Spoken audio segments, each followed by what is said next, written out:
grand jury, présenté par Olivier Bost. Bonjour à tous et bienvenue dans ce grand jury. Un grand jury en direct comme tous les dimanches sur RTL et également sur Public Sénat. Bonjour Aurore Berger. Bonjour. Vous êtes la ministre de l'égalité entre les femmes et les hommes et également ministre de la lutte contre les discriminations. Un référendum pour demander des efforts à tout le monde pour rééquilibrer les comptes de la France. Une convention citoyenne sur les rythmes de vie des enfants, ce sont les deux dernières idées, l'une de François Bayrou, l'autre d'Emmanuel Macron. Nous allons en parler. L'actualité de la semaine, c'est aussi une polémique après un assassinat anti-musulman et des menaces antisémites contre des élus du Parti socialiste au cri de PS, parti sioniste. Voilà l'ambiance politique de cette semaine. Bienvenue dans ce grand jury, Aurore Berger. À mes côtés pour vous interroger ce dimanche, Pauline Buisson de M6, bonjour, Perrine bonjour. Tarnaud de Public Sénat bonjour. Et nous serons rejoints par Loris Boichot du Figaro. Dans ce grand jury, Aurore Berger, nous parlerons de vos dossiers, notamment dans notre séquence Tout est politique. Nous parlerons du Parlement qui patine et puis vous répondrez également à nos questions express. Le grand jury, l'actualité de la semaine. François Bayrou, dans une interview au JDD, souhaite donc un référendum sur les efforts qu'il veut demander à tout le monde pour réduire nos dépenses publiques. Tout d'abord, Aurore Berger, une question très simple. Quelle pourrait être la question de ce référendum ? Déjà, le fait de poser la question sur nos finances publiques est essentiel parce qu'on voit bien qu'aujourd'hui, on a un effort budgétaire massif qui doit être opéré et qu'on a une part d'addiction française à la dépense publique. Il va falloir se déshabituer à la dépense publique. Ça ne veut pas dire mettre à mal nos services publics, mais ça veut dire qu'il va falloir réinterroger chacune de nos dépenses pour garantir qu'elles soient essentielles. Ça veut dire aussi assumer qu'on ne peut pas aller plus loin sur la dette et qu'on ne peut pas aller plus loin non plus sur la fiscalité puisqu'il est inconcevable qu'il y ait 1 euro supplémentaire demandé en fiscalité aux Français et aux entreprises. Et après avoir dit tout ça, quelles questions on pose aux Français ? Déjà, je pense que ouvrir le débat, puisque regardez, ce matin, on l'a sur votre plateau. Est-ce qu'on nous aurait interrogé sinon sur les dépenses publiques et les finances publiques ? Peut-être pas.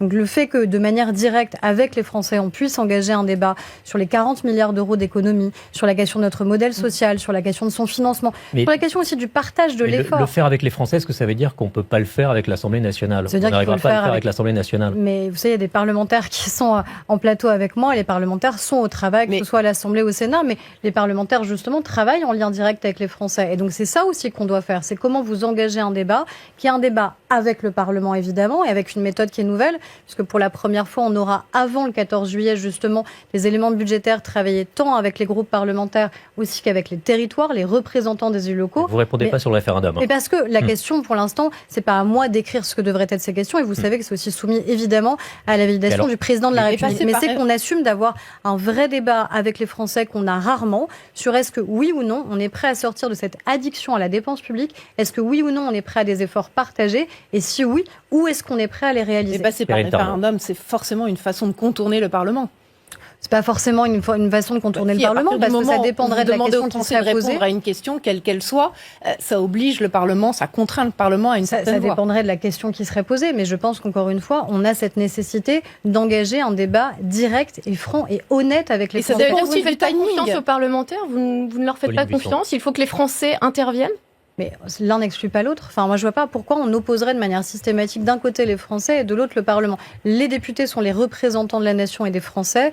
Les sénateurs sont les représentants des territoires et des élus locaux. Ça n'empêche pas qu'on puisse travailler et avec les parlementaires et avec les Français. Mais on a quand même un enjeu qui est d'interroger les Français en direct sur est-ce que oui ou non, encore une fois, on est prêt à faire des efforts sur la question de la dépense publique parce que ça les concerne quand même très directement. Ça dépend du timing. Ça dépend si ce référendum aurait lieu avant la discussion budgétaire qui déjà commence avec les parlementaires. Mais encore une fois, elle commence parce qu'on a fait en sorte qu'elle soit extrêmement anticipée, parce que vous n'aurez pas échappé qu'on n'a toujours pas de majorité à l'Assemblée nationale, et donc ça veut dire qu'on doit travailler avec l'ensemble des groupes parlementaires. Et c'est ça la difficulté de l'exercice. C'est qu'on sait qu'on est sur un budget qui doit être un budget exceptionnel de courage, parce qu'on a besoin de courage aujourd'hui sur la question budgétaire, avec un Parlement qui parfois, du fait des alliances qui se retournent les unes contre les autres... de courage, le Parlement écoutez, quand vous avez un précédent Parlement qui a censuré le gouvernement de Michel Barnier dans une alliance entre l'extrême gauche et l'extrême droite, je ne suis pas sûre que ce soit la marque de courage. C'est bien une façon de contraindre un peu à avoir en tout cas plus de courage, le Parlement. En tout cas, je pense qu'il en faut. Et je pense que les députés, nous, du Bloc central, en ont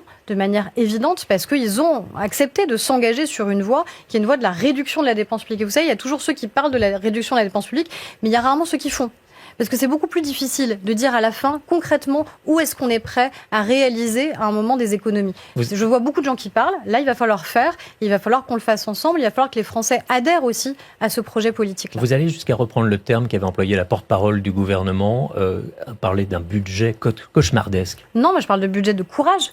Parce que je pense qu'il faut du courage. Vous savez, le budget, c'est jamais que la traduction des choix structurants pour notre pays, le choix de modèle social, le choix sur les finances publiques, le choix sur la fiscalité, le choix sur les politiques publiques qu'on est prêt ou pas à financer et comment on les finance et avec quels moyens on les finance. Mais vous savez que dès qu'on fait des économies, ça touche des gens. Est-ce que vous imaginez, vous, un référendum où les gens puissent voter oui quand on leur demande de faire des efforts ? Je pense que les Français sont plus courageux que vous ne le pensez.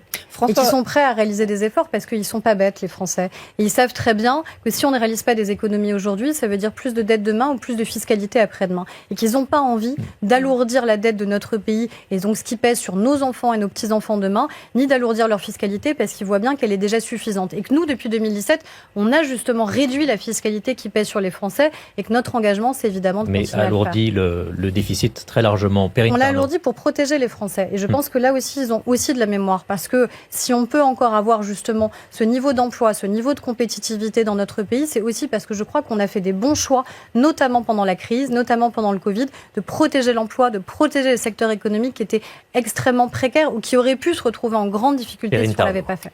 François Bayrou avait déjà évoqué l'idée d'un référendum sur les retraites avant d'être contredit par Emmanuel Macron. Est-ce que là, cette fois, il a consulté d'une part le président de la République ou est-ce que c'est pas tout ça pour gagner un petit peu de temps dans la discussion budgétaire ?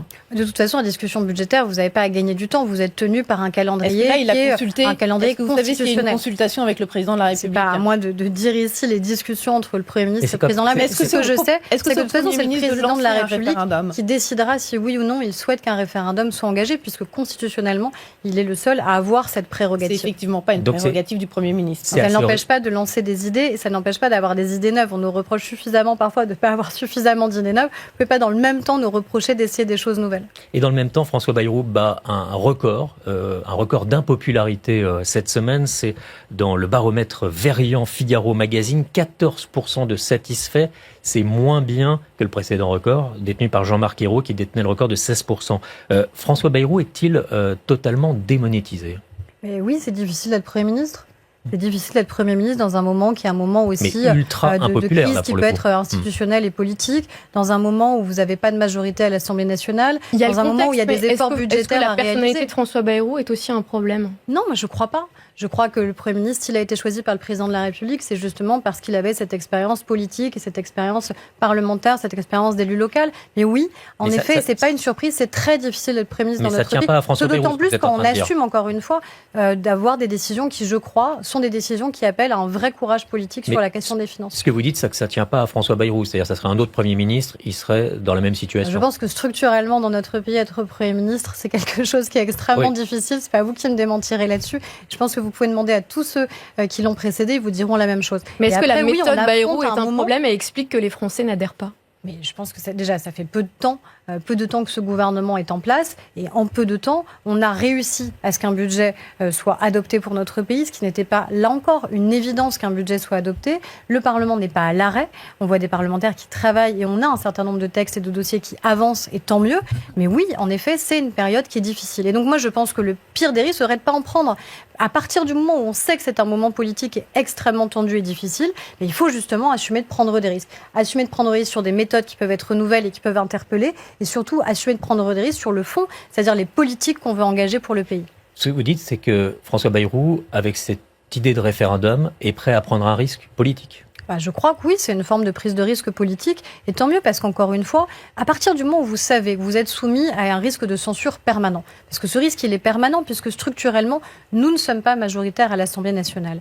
Donc ça veut dire quoi ? Ça veut dire que oui, il vaut mieux prendre le risque d'être censuré, parce que justement, vous avez fait preuve de courage politique, parce que vous avez assumé de dire les choses sur le moment politique que l'on vit, et sur le moment aussi budgétaire qui est le nôtre. Ça ne veut pas dire qu'un Premier ministre ne peut pas résister à 40 milliards d'économies sur le prochain budget ? Mais j'espère pas, parce que encore une fois, je pense qu'on a besoin de les faire. Parce qu'il se passe quoi si on résiste pas ? C'est pas tant la question de nous, nos petites personnes, et savoir combien de temps on va durer, parce que ça, je pense que ça intéresse très peu les Français. Derrière, c'est de la stabilité question, politique. c'est surtout la question de la stabilité politique, mais la stabilité économique qui est issue de cette stabilité politique quand même, et encore une fois, ce courage qu'on doit avoir sur des économies qui sont absolument vitales pour la suite. Alors, autre idée de la semaine, Emmanuel Macron, qui lui veut lancer une convention citoyenne sur les temps de vacances et le rythme scolaire. Première question, d'abord, est-ce que vous trouvez qu'il y a trop de vacances pour les enfants? Ça dépend à qui vous posez la question. Si vous posez la question à nos enfants, si vous posez la question à nos enseignants, si vous posez la question aux parents, si vous posez la question aux professionnels dans le pays. Moi, je pense que la question, elle n'est pas tant de trop ou pas assez, la question des rythmes, encore une fois, et de la manière avec laquelle ces rythmes sont articulés tout au long des temps de la vie de l'enfant et au long de l'année. C'est ça la principale difficulté. Donc vous trouvez quoi, que les enfants se lèvent trop tôt, que les enfants ont trop de vacances pendant l'année scolaire? On a plusieurs sujets. On a un sujet de rythme, de fatigue de nos enfants, et on le voit de manière très criante en tant que parents nous-mêmes, et les professionnels de santé nous disent. Vous avez un sujet évidemment aussi de concurrence des savoirs et la question notamment des écrans qui est absolument déterminante sur ensuite l'impact sur le développement de nos enfants, sur leur sommeil évidemment, sur leur capacité d'attention, et vous avez un sujet sur le rythme tout au long de l'année. Et puis, il y a un sujet aussi de risque de décrochage de certains de nos enfants et de se dire que oui, les vacances ou les temps qui ne seraient pas directement à l'école sur des temps d'enseignement pourraient être aussi des temps d'accompagnement. Et ce qui est dans la logique d'ailleurs de ce qu'on a fait. Quand on met en place devoirs faits par exemple au collège, c'est quoi? C'est de dire qu'au-delà du temps purement scolaire, il y a des temps qui sont créés, nouveaux, sous forme de nouveaux services publics qui sont créés pour garantir que tous nos enfants soient accompagnés par... Il y a une question aussi qui est de faire travailler les enseignants plus longtemps. Mais de toute façon, c'est encore une fois, l'idée d'avoir une convention citoyenne, c'est justement qu'à un moment, ce débat, il soit posé et posé directement aux Français. C'est une nouvelle chose qui a été créée par le président de la République. C'est un outil institutionnel complètement nouveau, la convention citoyenne. Justement, et je crois qu'elle est nécessaire. On a vu que lors des deux précédentes conventions citoyennes, l'une sur le climat, l'autre sur la fin de vie, finalement, peu de dispositions qui avaient été demandées par ces conventions citoyennes ont été reprises par les exécutifs, par les gouvernements suivants. Est-ce que là, sur les sujets que vous venez d'évoquer, qui sont déjà identifiés, est-ce que c'est pas du temps perdu, de l'énergie, de l'argent gaspillé? Alors déjà, c'est pas totalement le cas. Quand vous regardez ce qu'on a fait sur climat et résilience, puisqu'il y a un projet de loi qui a été directement issu de la convention citoyenne. À la convention ont quand même regretté que l'intégralité ne soit pas retenue. Vous questionnez dans une convention citoyenne qui formule un certain nombre de propositions et de principes. Et puis après, vous laissez en effet le Parlement travailler. Tout à l'heure, vous me disiez, il ne faut pas contourner le Parlement. Et là, vous me dites, en fait, il faudrait qu'on applique toutes les recommandations. Donc il faut trouver cet équilibre-là, d'avoir des nouveaux outils institutionnels qui permettent de consulter les Français, qui permettent d'associer les Parlements. Pourquoi tout simplement pas faire travailler les parlementaires? Mais ils travaillent, les parlementaires. Arrêtez de penser qu'ils travaillent pas. Non, c'est pas ce que je dis qu'ils ont déjà produit plusieurs rapports sur les questions que vous avez identifiées. Mais c'est pas inutile quand même de se dire que sur quelque chose qui concerne la vie des familles, qui concerne leur organisation, qui concerne le temps des familles, qui concerne aussi nos enseignants, on puisse associer plus largement ceux qui seront les premiers concernés, au-delà de ceux qui demain voteraient la loi ou de l'exécutif qui changerait ici le règlement. Pour se dire les choses quand même, cette convention citoyenne, c'est pour lever des blocages. Blocage avec les enseignants, blocage aussi possible avec un lobbying important du milieu du tourisme qui ne veut pas que les dates de vacances changent. C'est bien, il s'agit bien avec cette convention citoyenne. Il s'agit aussi de recueillir la parole de ceux qui seront sélectionnés dans un processus dont vous savez qu'il est très encadré. C'est pas nous, c'est pas le président de la République qui va sélectionner les citoyens qui seront membres de cette convention citoyenne. Le but, c'est déjà de poser le débat dans la société, de dire est-ce qu'aujourd'hui les temps qui sont ceux de nos enfants correspondent aux enfants de 2025? Est-ce que ça a encore du sens de fonctionner de cette manière-là sur les temps scolaires, les temps des vacances, sur leur organisation, vis-à-vis aussi ce que je disais sur la concurrence, vis-à-vis d'autres types de savoirs, de connaissances, type sur les écrans, sur la question de leur santé, la question de la santé mentale de nos enfants et de nos adolescents, dont on sait qu'elle est aujourd'hui en souffrance.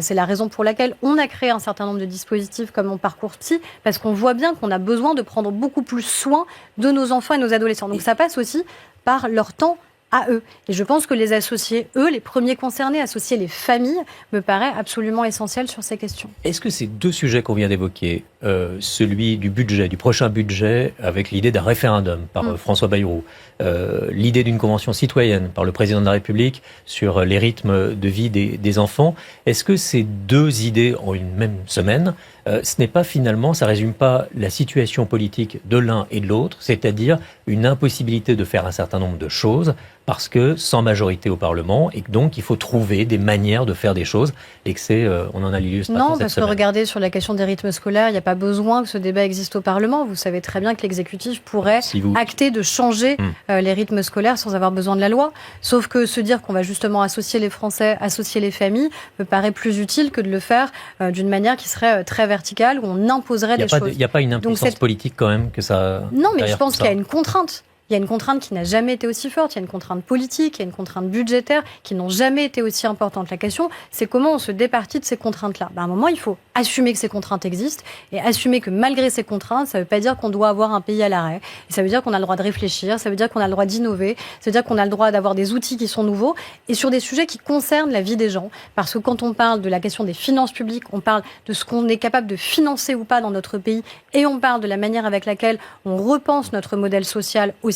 Et puis quand on parle de nos enfants, on parle de ce qu'il y a de plus important en tant que société, en tant que famille. Et donc je crois que ce sont des sujets qui concernent les Français. Et donc les associer me paraît non seulement pertinent, mais utile en plus pour le pays. Alors puisqu'on parlait des vacances, encore faut-il pouvoir prendre le train. Une grève démarre demain, lundi, à la SNCF. Est-ce qu'il faut encadrer le droit de grève? Vous êtes plutôt pour? Le droit de grève, il est déjà encadré. Vous savez qu'il y a une réforme qui maintenant a largement porté ses fruits sur le fait de devoir, le service minimum et le fait de devoir se déclarer avant. Moi, ce qui me désole, c'est qu'en fait, on ait ce débat de manière quasi systématique. Et qu'on a aujourd'hui des familles, on est aujourd'hui dimanche, qui se demandent si oui ou non, leurs enfants pourront rejoindre leurs grands-parents. Donc il faudrait des grèves impossibles pendant les vacances scolaires? C'est pas tant des grèves impossibles qu'à un moment, un sens des responsabilités. Et le sens des responsabilités, je pense que c'est pas, désolé, mais d'emmerder les Français matin, midi et soir. Parce qu'à la fin, c'est quand même ça qui se Il y a une proposition de loi qui a déjà été adoptée par le Sénat qui donnerait la possibilité au gouvernement de définir par décret 30 jours par an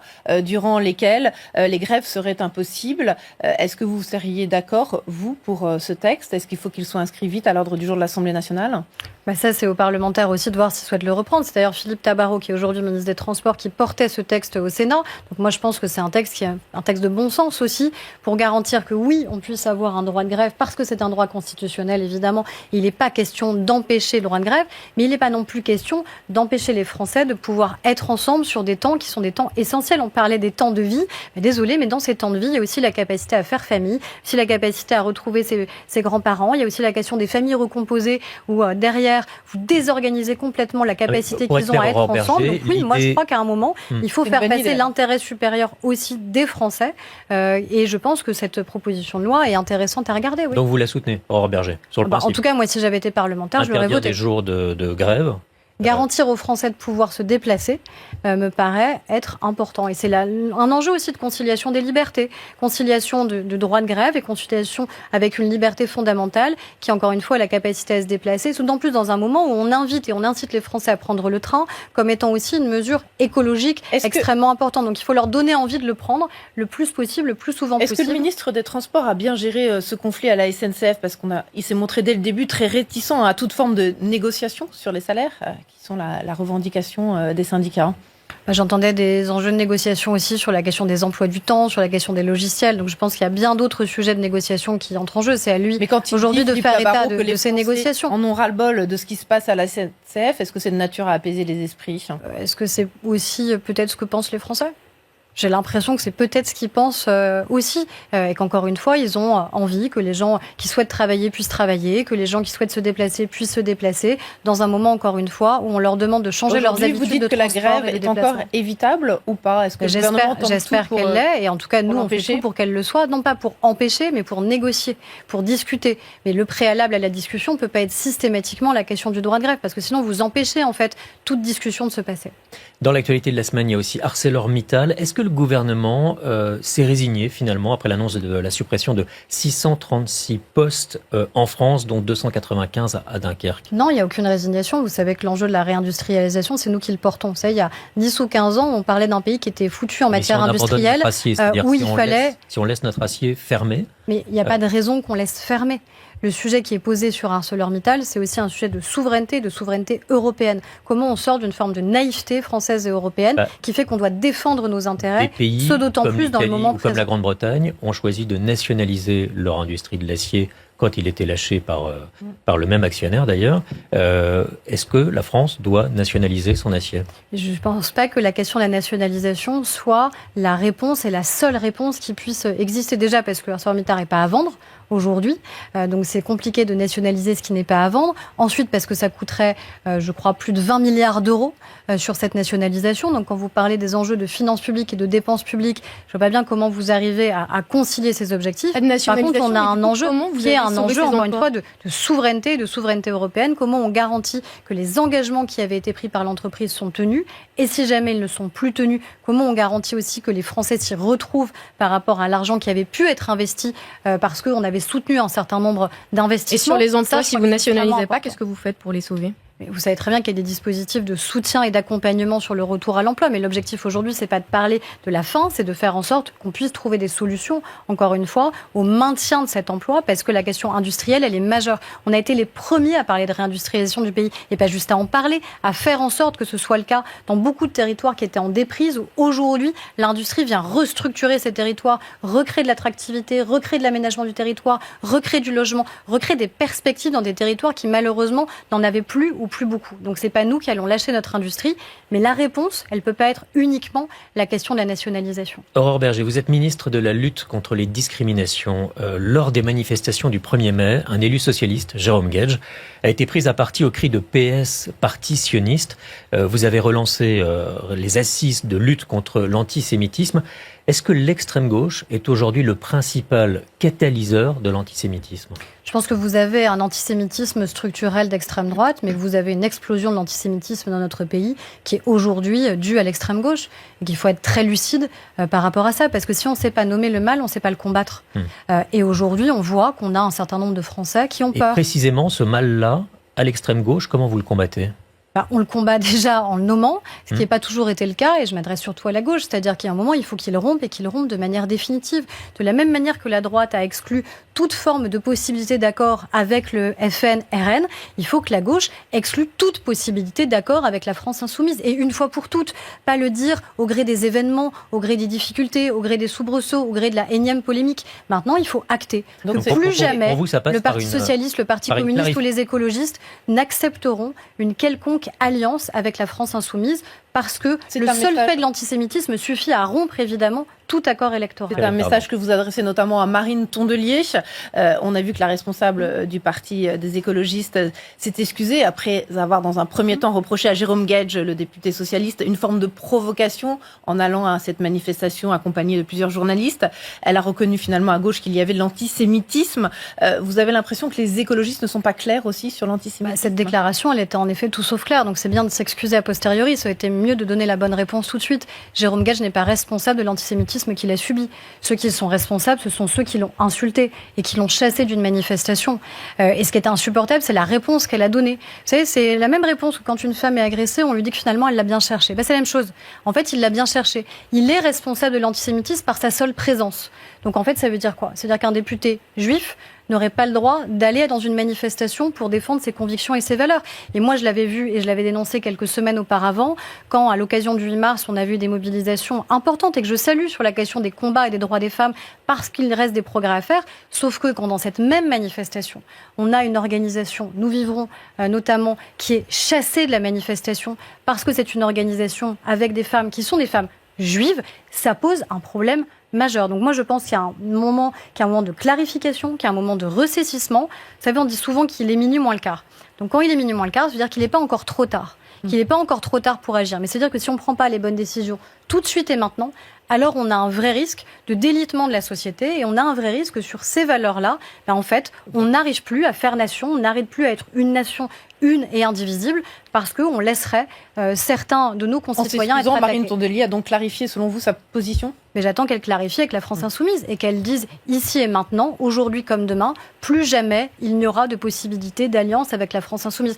Mardi prochain, nous aurons à l'Assemblée nationale un débat sur une proposition de loi sur la lutte contre l'antisémitisme au sein de l'enseignement supérieur. Constance Le Grip, qui est présente ici, en est la rapporteure.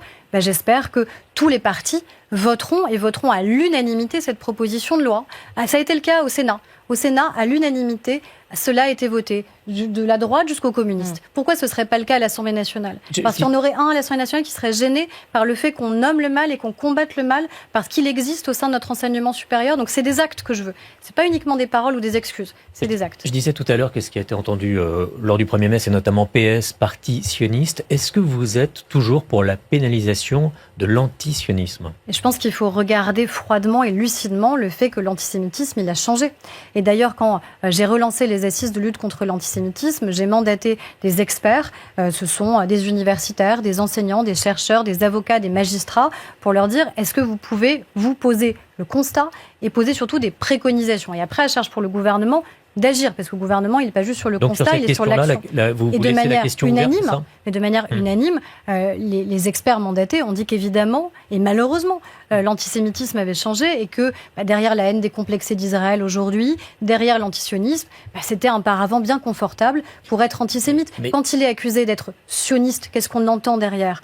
On entend qu'il est accusé d'être juif. On entend cette essentialisation, comme si les Français juifs étaient responsables ici de ce qui se passe à plus de 4000 km de la France. Le président de la République avait dit qu'il n'était pas d'accord pour cette pénalisation de l'antisionisme, parce que derrière, notamment, il peut y avoir l'idée que toute critique d'Israël, finalement, serait condamnée. Qu'est-ce que vous répondez à ça ? Le président de la République a eu des propos extrêmement clairs et encore récemment sur la question de l'antisionisme, en disant qu'aujourd'hui, évidemment, il ne pouvait plus y avoir d'ambiguïté sur le fait que l'antisionisme était une nouvelle forme d'antisémitisme. Il l'a dit à l'Élysée, il s'est exprimé à plusieurs reprises sur le sujet, il n'y a aucune ambiguïté sur les propos du président de la République. Et donc, moi, je suis favorable. Il y a une proposition de loi qui a été déposée par Caroline Yadan à l'Assemblée nationale notamment, de manière à ce qu'on puisse avancer et progresser, parce qu'on voit bien qu'aujourd'hui, on a un sujet de caractérisation de ce qu'est l'antisémitisme dans notre pays. Et on ne peut pas accepter, encore une fois, de laisser prospérer l'antisémitisme en France. Depuis 2 mois, aucune aide humanitaire n'est autorisée à rentrer dans la bande de Gaza. La Croix-Rouge, l'ONU, l'OMS alertent sur la situation humanitaire. La communauté internationale fait-elle suffisamment pression sur Israël ? C'est ce que fait le président de la République depuis le premier jour. Vous savez, on a tenu des propos très clairs. On a dit quoi depuis le premier jour ? Reconnaissance du fait qu'il y avait eu des attentats terroristes islamistes et la pire pogrom de notre siècle, puisque nous avons même 50 Français qui ont été assassinés dans les attentats du 7 octobre. Demande immédiate de libération et inconditionnelle de tous les otages. Et il y a encore aujourd'hui des otages qui sont retenus dans la bande de Gaza. Et demande de soutien humanitaire pour les citoyens, les hommes, les femmes, les enfants qui vivent aujourd'hui dans la bande de Gaza. Mais qui sont les premières victimes de qui ? Qui sont d'abord les premières victimes du Hamas, qui sont les premières victimes d'un groupe terroriste qui les tient et les maintient dans cette enclave avec une incapacité à se développer. C'est là aussi il faut rappeler les choses. Donc nous, la France, elle tient cette position et cette position extrêmement claire. Reconnaissance de ce qui s'est passé, libération des otages et aide humanitaire évidemment. Autre fait d'actualité, l'assassinat d'un homme dans une mosquée. Est-ce que vous récusez, vous aussi, le terme d'islamophobie, comme Manuel Valls la semaine dernière dans ce studio ? Je comprends ceux qui peuvent spontanément l'employer parce qu'ils y verraient une manière, encore une fois, d'exprimer un soutien et une empathie. Mais je pense que ça n'est pas un terme approprié.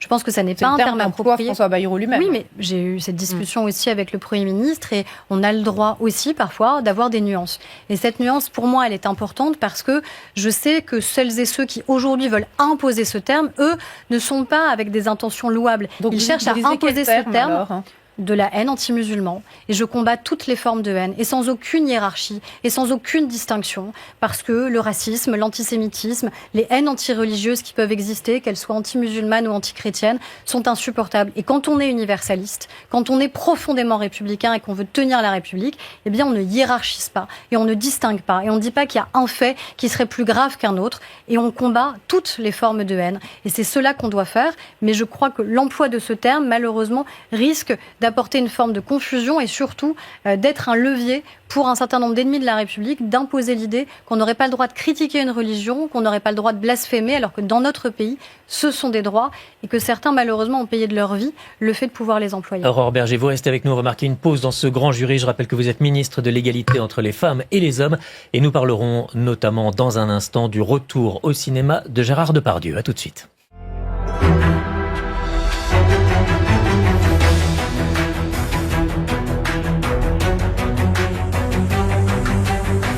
Suite du grand jury, présenté par Olivier Bost. Aurore Berger, la ministre de l'égalité entre les femmes et les hommes et ministre de la lutte contre les discriminations, est notre invitée. À mes côtés pour vous interroger, Perrine Tarnot de Public Sénat et Loris Boichot du Figaro. Bonjour. Le grand jury 2027, c'est demain.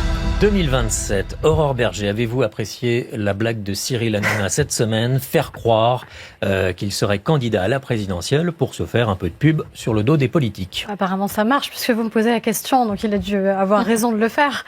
Voilà, je crois qu'il a répondu à cette question en disant justement qu'il nous testait et qu'il n'était pas candidat et qu'il n'envisageait pas de l'être. Mais ça vous a fait sourire ou c'est... J'ai pas à sourire ou pas. En fait, je crois que la question, elle existe pour les Français de savoir qui ils veulent ou pas en 2027. Moi, ce que je vois, c'est qu'il y a beaucoup de gens qui commentent 2027 en pensant qu'il ne doit plus rien se passer pendant les 2 prochaines années. Et moi, je crois pas à ça. Je crois que les Français, ils ont envie qu'on soit au travail. Ils ont envie qu'on produise des résultats encore pendant 2 ans.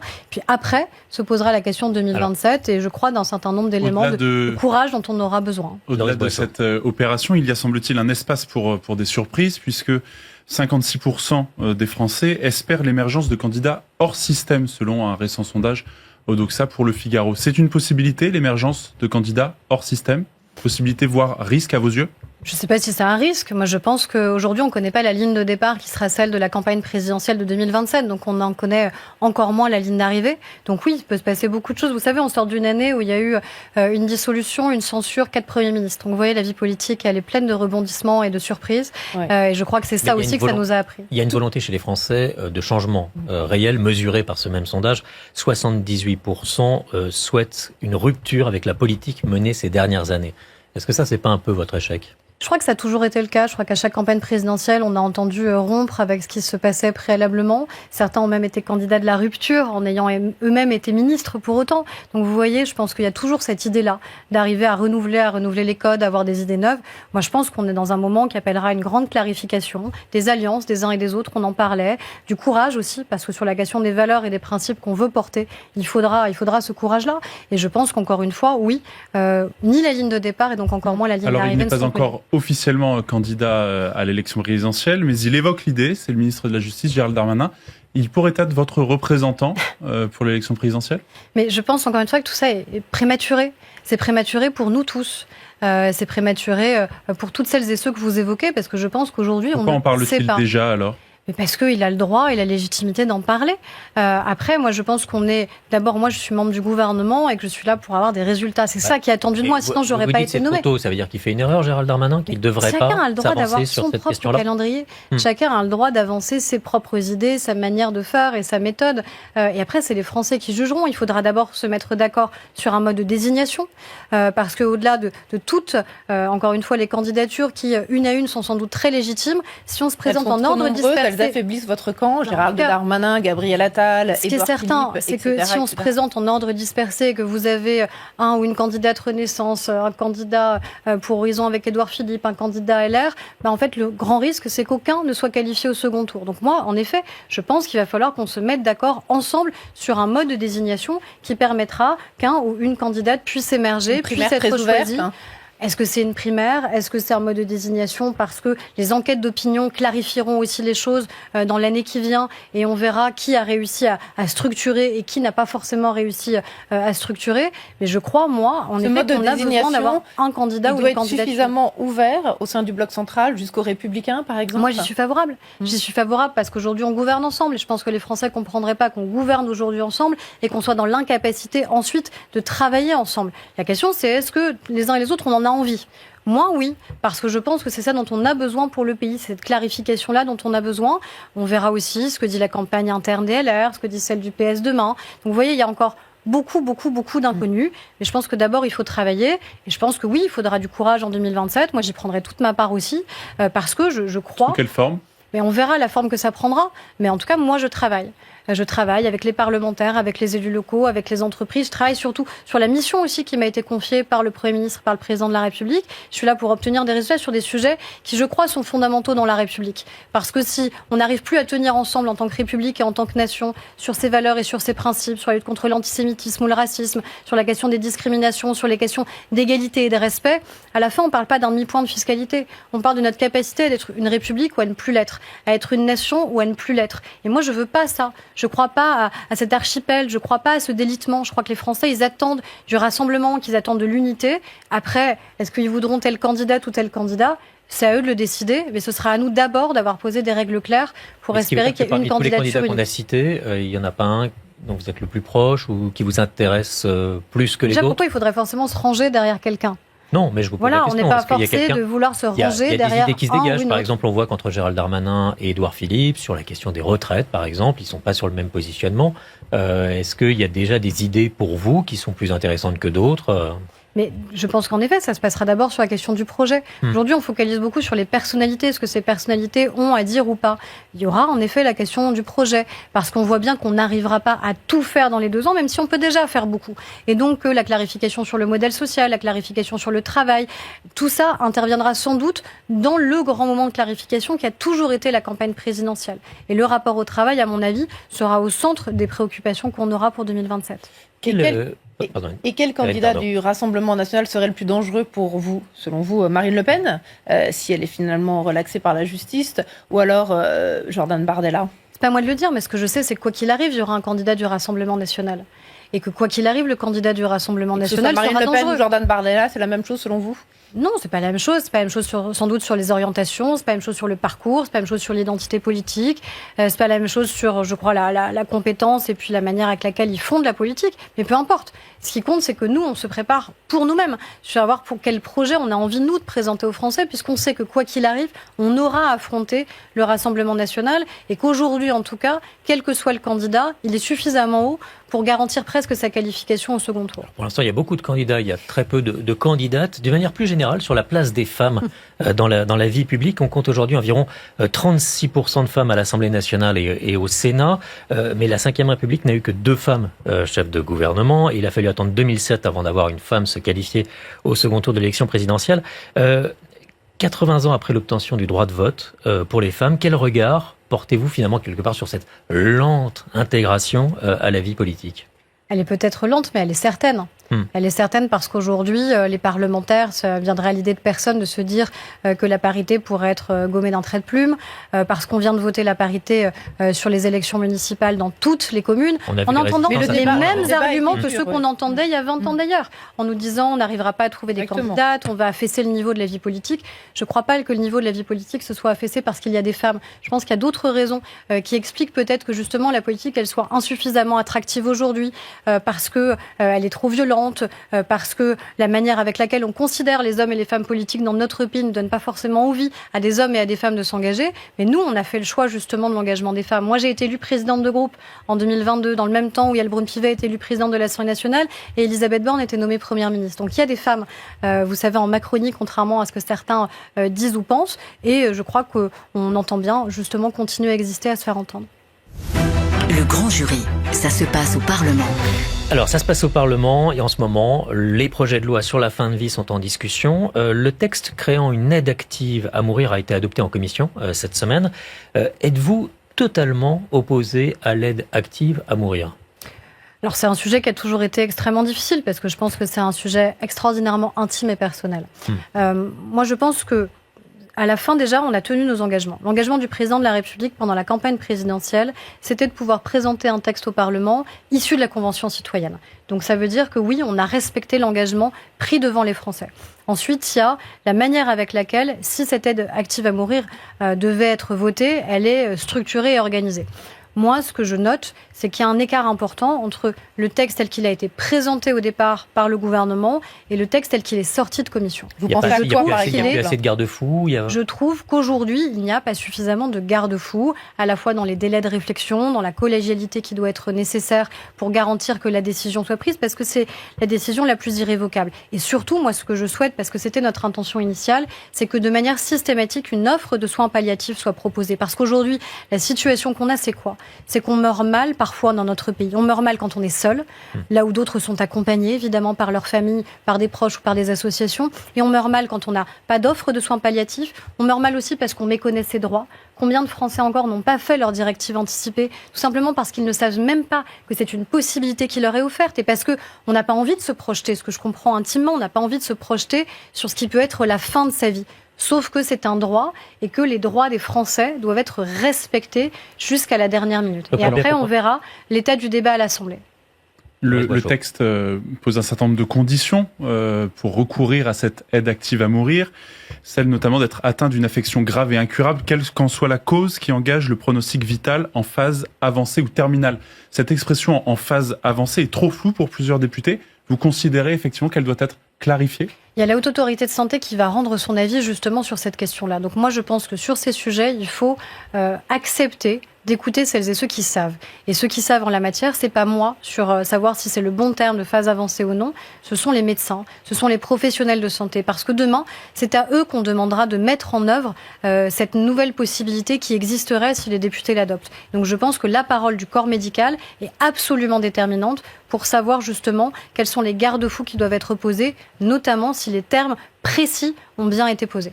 Et pour bien comprendre votre position, donc sur le principe, vous n'êtes pas contre cette loi, mais vous avez employé tout à l'heure un conditionnel en disant si elle était adoptée. Vous pensez parce que je ne sais pas ce que vont faire les députés, parce que je pense qu'en la matière, il n'y a aucune consigne de groupe et c'est bien naturel et bien normal, parce que je pense que chacun va se prononcer de manière totalement intime et libre et je pense que c'est sans doute l'un des choix les plus complexes, si ce n'est le choix le plus complexe de cette mandature, quand des députés vont appuyer sur le bouton pour dire s'ils sont pour, s'ils sont contre ou s'ils s'abstiennent. Parce que à chaque fois, on va essayer de caricaturer leur position. S'ils sont contre, ça veut dire qu'ils n'ont pas suffisamment d'empathie pour celles et ceux qui souffrent. S'ils sont pour, ça veut dire qu'ils décideraient peut-être à la légère. S'ils s'abstiennent, c'est parce qu'ils ne sont pas capables de faire un choix. Donc, je pense que c'est... j'espère qu'il va l'être, en tout cas en séance publique, parce que si sur ce débat-là, on n'est pas capable de se respecter, de s'écouter, et de respecter donc, encore une fois, celles et ceux qui vont regarder nos débats. Parce que ces débats, ils vont être très regardés. Ils vont être très écoutés par les Français parce qu'ils correspondent encore une fois à des cheminements et à des questionnements personnels. Donc moi, ce que j'espère d'abord, c'est un climat extrêmement serein qui doit pouvoir exister évidemment dans ces débats. Une question qui concerne l'Assemblée nationale. François Bayrou a lancé ses consultations sur la proportionnelle pour l'élection des députés aux élections législatives. Alors votre parti Renaissance est désormais contre la proportionnelle alors que c'est une promesse qui a été faite par Emmanuel Macron depuis 2017. Alors, la promesse de 2017 n'était pas une proportionnelle intégrale, ça ne l'a jamais été, ça a toujours été la question d'une dose de proportionnelle, et uniquement ça. Et je pense que c'est pas la même chose déjà d'avoir une proportionnelle intégrale et d'avoir 15 à 20% de députés qui pourraient être élus sur des scrutins de liste. Et là, après, plein de questions se posent. Est-ce que c'est au niveau départemental, au niveau régional ou au niveau national ? Et l'idée, c'est de favoriser le pluralisme politique. Il est déjà très bien représenté à l'Assemblée nationale. Donc vous ne trouvez pas ? Donc on n'a plus besoin de proportionnel. Il n'est pas nécessaire de faire un... En tout cas, je pense que c'est pas le seul argument qui puisse être entendu. Parce que si aujourd'hui vous expliquez aux députés qu'il n'y a pas assez de pluralisme à l'Assemblée nationale, alors qu'il n'y a jamais eu autant de groupes à l'Assemblée nationale, je vois pas bien. En tout cas, l'argument, ça peut pas être l'argument premier. L'idée de la proportionnelle, c'est que ça pousse au compromis. Et ça pousse au compromis avant, ou en tout cas pour les élections, alors que là, le compromis semble impossible quand on sort... Le compromis doit pouvoir se faire à l'Assemblée nationale aussi. C'est ce que vous m'indiquiez au début de cette émission, en disant qu'il fallait faire confiance à l'Assemblée et travailler. On est le seul pays d'Europe qui n'a pas la proportionnelle. Qu'est-ce que vous répondez à cet argument-là ? Souvent, il y a aussi pas totalement le cas.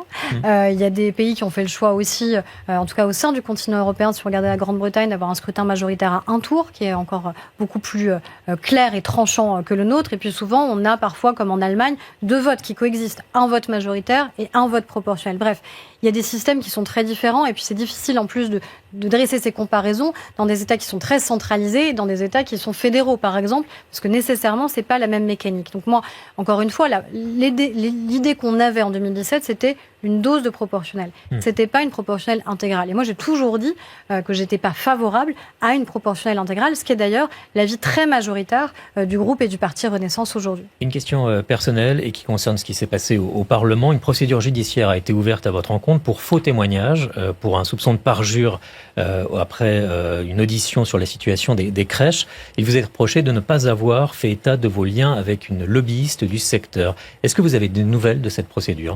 La procédure, elle va suivre son cours. Vous savez qu'elle fait suite à un signalement de la France Insoumise.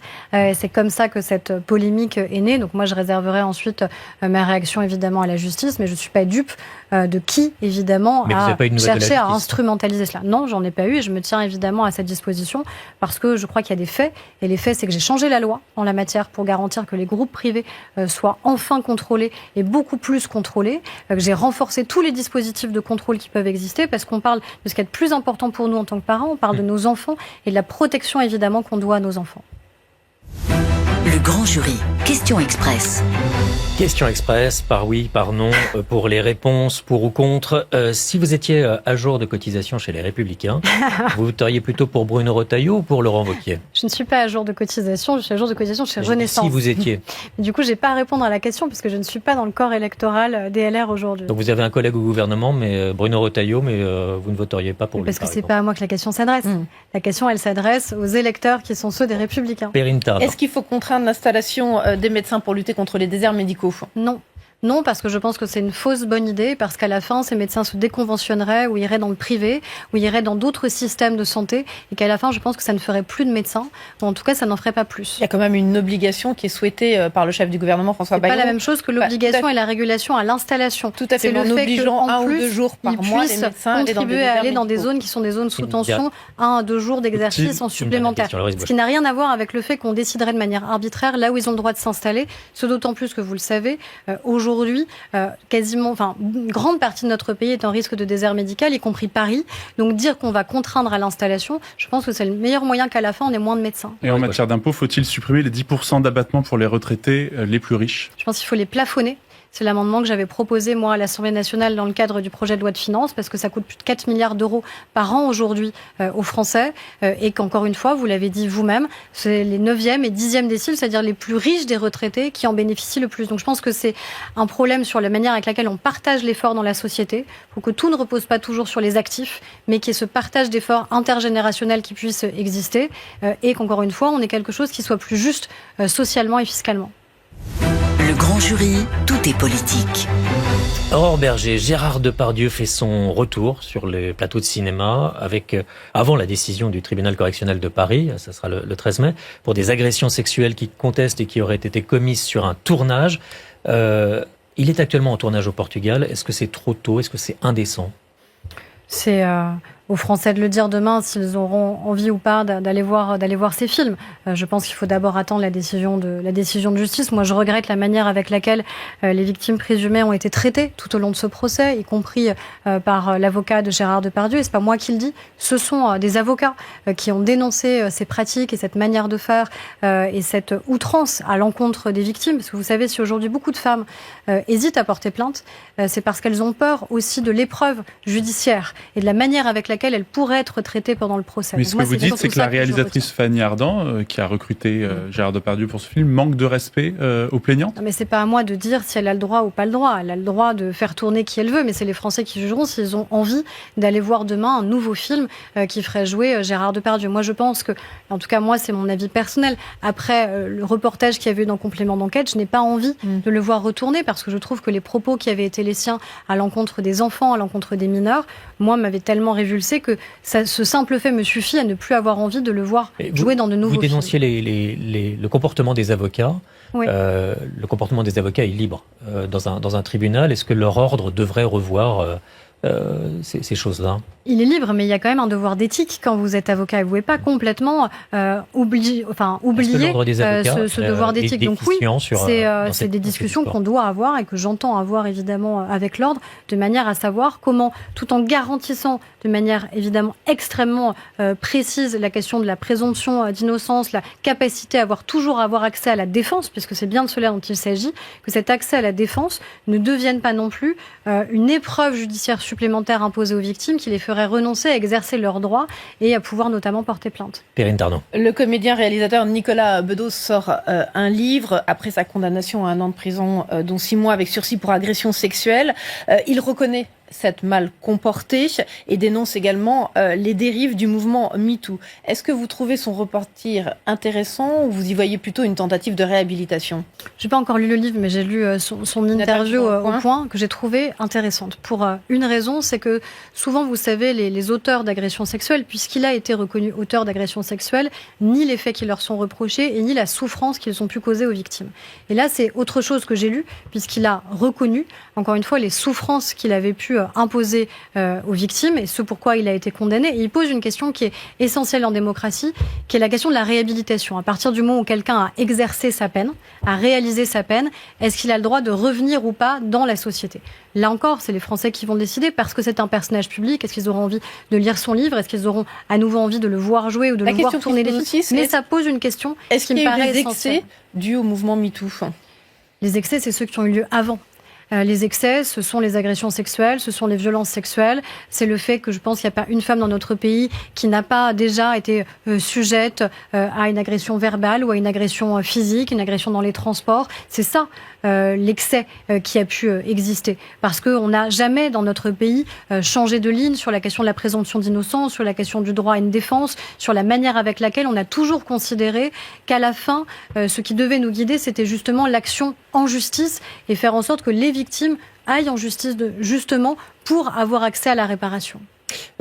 François Bayrou sera auditionné dans 10 jours par la commission d'enquête sur l'affaire Betaram, du nom des violences et abus sexuels présumés dénoncés dans cet établissement catholique des Pyrénées-Atlantiques, le département du Premier ministre. François Bayrou peut-il se sortir de ces versions successives sur ce qu'il savait ou ne savait pas? Déjà, les violences sexuelles infligées à nos enfants et l'inceste sont les pires des crimes. C'est-à-dire que vous avez des hommes et des femmes qui étaient censés les protéger, qui les abusent, qui les murent dans le silence, qui les murent dans la culpabilité. C'est la raison pour laquelle on agit. C'est pour ça que je porte la proposition de loi sur la question de l'imprescriptibilité en matière civile, parce que je veux que jusqu'à la dernière heure et la dernière minute, ce soit les bourreaux qui ne dorment jamais tranquilles. Parce que les victimes, elles sont presque condamnées à perpétuité au regard des violences qu'elles ont subies. Donc il faut beaucoup de courage pour dire, et les victimes de Betaram sont extraordinairement courageuses et dignes dans la manière avec laquelle elles ont osé dire, parfois des décennies après, la question aujourd'hui, c'est qu'il y avait un certain nombre d'alertes et que visiblement ces alertes ont été ignorées. Et il y a des versions de François Bayrou différentes sur... c'est ça dont il va devoir répondre. Je crois que le Premier ministre a hâte de pouvoir être auditionné par la commission d'enquête pour dire justement les faits et pour rappeler les faits. Et j'espère que la commission d'enquête auditionnera tous les ministres de l'Éducation nationale qui se sont succédés après François Bayrou, puisque malheureusement, ce qu'on a appris sur Betaram, c'est que ça n'a pas existé pendant quelques mois ou quelques années, mais pendant des dizaines d'années. Donc ça veut dire qu'il faut que toutes celles et ceux qui potentiellement auraient eu à connaître ou auraient pu agir soient évidemment... Et à la suite de Betaram, il y a plusieurs signalements aussi qui ont été révélés dans des dizaines d'établissements publics du secteur privé. Est-ce qu'il faut réfléchir à un contrôle accru de ces établissements privés? Bien sûr qu'il y a des contrôles accrus qui doivent pouvoir être réalisés de manière à savoir exactement ce qui se passe sur la question des violences sexuelles, que ce soit dans l'enseignement public comme dans l'enseignement privé, parce que c'est partout dans la société, malheureusement, que ces violences sexuelles existent. C'est pas dans un type d'établissement. À propos de la protection de l'enfance, des départements font l'objet de plaintes pour ne pas avoir suffisamment préservé des enfants de la prostitution. Est-ce que vous soutenez ces démarches ou ces départements qui se défendent? Moi, ce que je veux surtout, c'est que la protection de l'enfance, elle soit en priorité absolue, parce qu'aujourd'hui, on a des enfants qui ont été victimes du pire, qui ensuite nous sont confiés, nous, à la puissance publique, même si la compétence relève des départements, et qui aujourd'hui se retrouvent dans des situations auxquelles elles ne devraient jamais être confrontées. C'est pour ça que moi, j'ai souhaité que dans la lutte contre la prostitution, on ne parle pas uniquement des majeurs, mais aussi évidemment des mineurs, parce que c'est de plus en plus tôt, parce que les frontières sont de plus en plus floues, parce que nos enfants ne réalisent même pas parfois qu'ils se mettent dans des situations de prostitution. Aurore Berger, quand des proxénètes vont chercher des enfants qui ont 12, 13, 14 ans dans ces centres, qui est défaillant? Tout le monde. On est tous défaillants. On est tous défaillants parce que à la fin, la première des défaillances, ce sont les réseaux criminels qui vont les chercher. Ce sont celles et ceux qui aussi achètent ces enfants, parce qu'il n'y aurait pas de commercialisation possible s'il n'y avait pas de clients. Si à un moment il n'y avait pas des hommes, parce que c'est quasiment que des hommes, qui considéraient que c'était normal de pouvoir dominer le corps. Si tout le monde est défaillant, quelles mesures immédiates ont été prises? Mais on parle de la question, on en avait parlé nous dans la dernière campagne des législatives, de recentralisation peut-être de cette compétence, parce qu'on voit bien qu'on a des départements aussi qui sont dans des situations financières. Aujourd'hui, il y a des enfants qui sont en danger, tout le monde est défaillant. Quelles mesures immédiates sont prises? Il y a des mesures de protection judiciaire, puisque vous savez que tous les jours, il y a des mesures de protection judiciaire qui sont mises en place. Il y a des plans massifs aussi pour donner envie à des hommes et des femmes de bonne volonté de s'engager pour être des assistants familiaux et pour pouvoir accueillir aussi ces enfants et pour pouvoir protéger ces enfants, parce que c'est comme ça que le système peut aussi tenir. Il y a la question du soutien au département. C'est la raison pour laquelle on voit bien que dans le lien qu'on a avec les collectivités, il faut que la question des compétences, elle soit évidemment posée pour savoir si les départements aujourd'hui peuvent faire face et peuvent faire face seuls, notamment sur la question de la protection de l'enfance. Merci beaucoup Aurore Berger pour ce grand jury. Bon dimanche à tous et on se retrouve la semaine prochaine.